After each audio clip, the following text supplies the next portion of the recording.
Hello అండి, welcome back to our channel Banu recipes వీడియోలో ఒక ట్రెడిషనల్ ప్రసాదం రెసిపీ బెల్లం పరమాన్నం లేదా స్వీట్ పొంగల్ని పర్ఫెక్ట్ టెక్స్చర్తో చాలా ఈజీగా ఎలా చేసుకోవాలో చూపిస్తున్నా. ఏ ఫెస్టివల్కైనా చాలా క్విక్గా చేసుకునే రెసిపీ ఇది, అలానే చాలా టేస్టీగా ఉంటుంది. సో ఇక లేట్ చేయకుండా ఎంతో సింపుల్గా అండ్ పర్ఫెక్ట్ టెక్స్చర్తో ఈ బెల్లం పరమాన్నంని ఎలా చేసుకోవాలో చూసేద్దాం. సో ముందుగా దీనికోసం స్టవ్ మీద ఒక ప్యాన్ పెట్టుకుని అందులోకి 1/2 కప్ వరకు పెసరపప్పును వేసుకోవాలి. ఇలా పెసరపప్పు వేసిన తర్వాత లో ఫ్లేమ్లో మాత్రమే మంచి అరోమా వచ్చి లైట్ గోల్డెన్ కలర్ వచ్చే వరకు ఫ్రై చేసుకోవాలి. ఇలా లైట్ గోల్డెన్ కలర్ వస్తూనే వెంటనే స్టవ్ ఆఫ్ చేసి దీన్ని ఒక ప్రెషర్ కుక్కర్లోకి తీసుకోవాలి.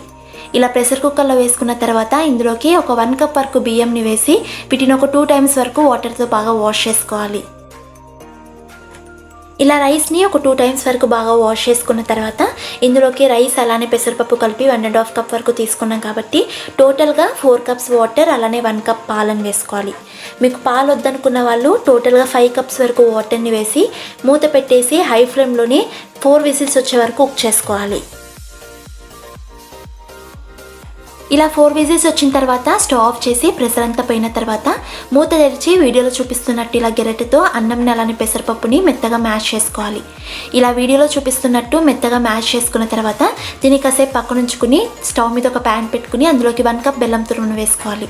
మీకు స్వీట్నెస్ ఎక్కువ కావాలనుకుంటే ఇంకాస్త ఎక్కువ వేసుకోవచ్చు. ఇలా వేసుకున్న తర్వాత కరెక్ట్ 1 కప్ బెల్లంకి 1 కప్ వాటర్ వేసి మీడియం ఫ్లేమ్లో మాత్రమే బెల్లంని కంప్లీట్గా మెల్ట్ అవ్వనివ్వాలి. ఇలా బెల్లం కంప్లీట్గా మెల్ట్ అయిన తర్వాత మరీ ఎక్కువసేపు కుక్ చేయాల్సిన అవసరం లేదు. జస్ట్ ఒక పొంగు వచ్చే వరకు కుక్ చేసుకుంటే చాలు. ఇలా బెల్లం సిరప్ మరిగేటప్పుడు మాత్రమే స్టవ్ ఆఫ్ చేసి దీన్ని ఆల్రెడీ మనం ప్రిపేర్ చేసుకున్న రైస్లోకి ఫిల్టర్ చేసి తీసుకోవాలి.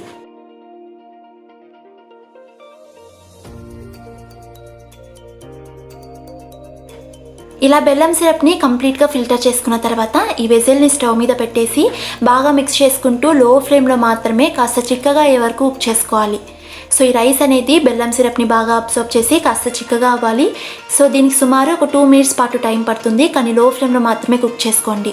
సో ఈలోపు స్టవ్ మీద ఒక తడక ప్యాన్ పెట్టుకుని అందులోకి 2 టేబుల్ స్పూన్ వరకు నెయ్యిని వేసుకోవాలి. నెయ్యి కాస్త హీట్ అయిన తర్వాత ఇందులోకి కొన్ని జీడిపప్పు పలుకులు అలానే కొన్ని బాదం కూడా వేసి లైట్ గోల్డెన్ కలర్ వచ్చే వరకు ఫ్రై చేసుకోండి. మీకు నచ్చితే ఈ స్టేజ్లోనే ఎండు కొబ్బరినైనా లేక పచ్చి కొబ్బరినైనా సన్నని ముక్కల్లా తరుక్కుని ఒక 2 టేబుల్ స్పూన్ వరకు యాడ్ చేసుకుని ఫ్రై చేసుకోండి. ఇవి కాస్త ఫ్రై అయిన తర్వాత ఇందులోకి కొన్ని కిస్మిస్ని కూడా వేసి వీటిని కూడా కాస్త ఫ్రై చేసుకోండి.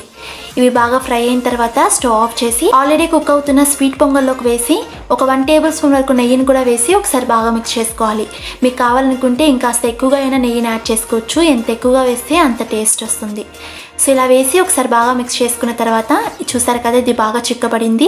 ఇప్పుడు ఇందులోకి ఒక 1/2 టీ స్పూన్ వరకు ఇలాచీ పౌడర్ని కూడా వేసి ఒకసారి బాగా మిక్స్ చేసుకున్న తర్వాత స్టవ్ ఆఫ్ చేసుకోవాలి. సో కన్సిస్టెన్సీ అనేది మరీ చిక్కగా ఉండకూడదు, అలానే పలుచగా ఉండకుండా సేమ్ వీడియోలో చూపిస్తున్నట్టు ఈ కన్సిస్టెన్సీ ఉన్నప్పుడే స్టవ్ ఆఫ్ చేసి దీని ఒక సర్వింగ్ బౌల్లోకి తీసుకుని సర్వ్ చేసుకోవడమే.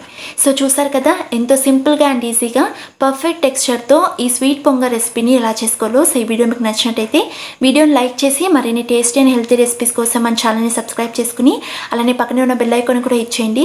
సో నేను పోస్ట్ చేసే ప్రతి వీడియోకి నోటిఫికేషన్ వస్తుంది. And thanks for watching.